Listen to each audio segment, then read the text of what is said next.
Indian polity practice bits first question. భారత రాజ్యాంగాన్ని ఐరావతంతో పోల్చింది ఎవరు క్రింది వానిలో?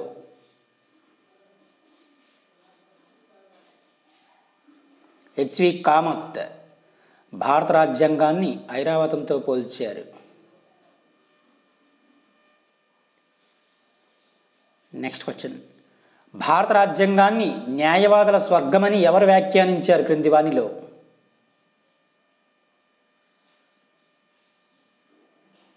ఐవర్ జెన్నింగ్స్ వ్యాఖ్యానించారు భారత రాజ్యాంగాన్ని న్యాయవాదుల స్వర్గమని.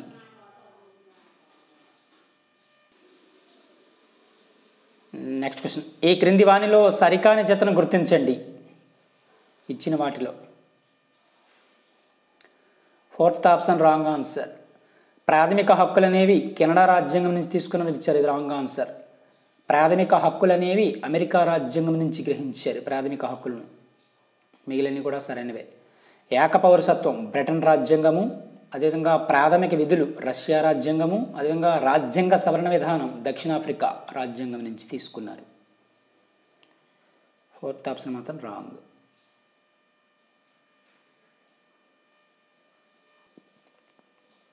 Next question. ఈ క్రింది వానిలో సరికాని జతను గుర్తించండి. Third option wrong answer. హైకోర్టుకు రిట్లు జారీ చేసే అధికారం అధికరణ 225 ఇచ్చారు, ఇది రాంగ్ ఆన్సర్.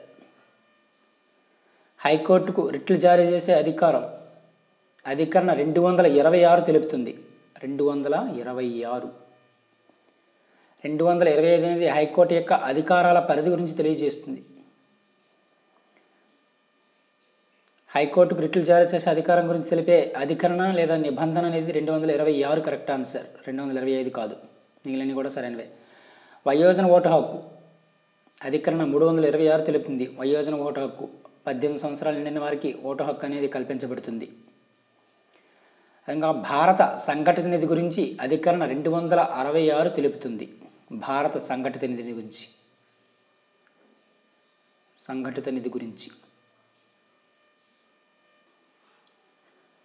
Next question. ఈ క్రింది వానిలో సరికాని దానిని గుర్తించండి. అత్యవసర పరిస్థితులకు సంబంధించి పైవన్నీ కూడా సరైన సమాధానాలే.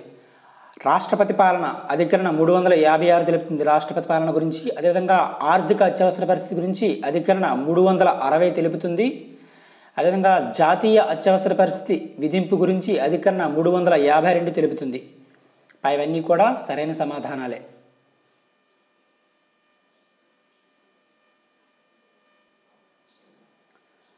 Next question. ఈ క్రింది వానిలో కేంద్ర జాబితాలో లేని అంశాన్ని గుర్తించండి. కేంద్ర జాబితాలో లేని అంశం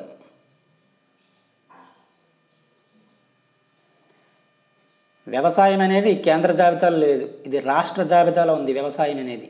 మిగిలినవి కూడా కేంద్ర జాబితాలోని అంశాలే. బ్యాంకింగు, జనాభా లెక్కలు కేంద్ర జాబితాలో ఉన్నాయి. వ్యవసాయం అనేది రాష్ట్ర జాబితాలో ఉంది.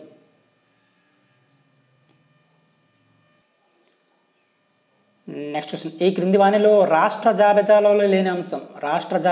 లేని అంశాన్ని గుర్తించండి.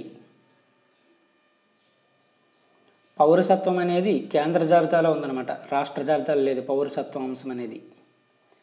మిగిలినవి కూడా రాష్ట్ర జాబితాలోని అంశాలే. వినోదము, పరిశ్రమలు, రోడ్డు రవాణా రాష్ట్ర జాబితాలోని అంశాలు అన్నమాట ఈ మూడు కూడా. పౌరసత్వం అనేది కేంద్ర జాబితాలోని అంశం.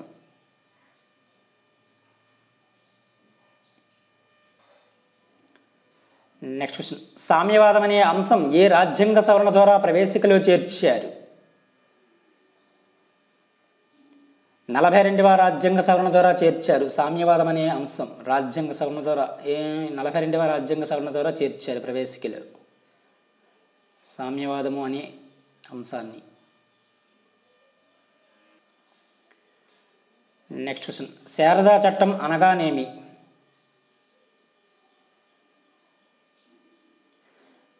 బాల్య వివాహాలు నిరోధించే చట్టం శారదా చట్టం అనేది 1929లో చేశారు.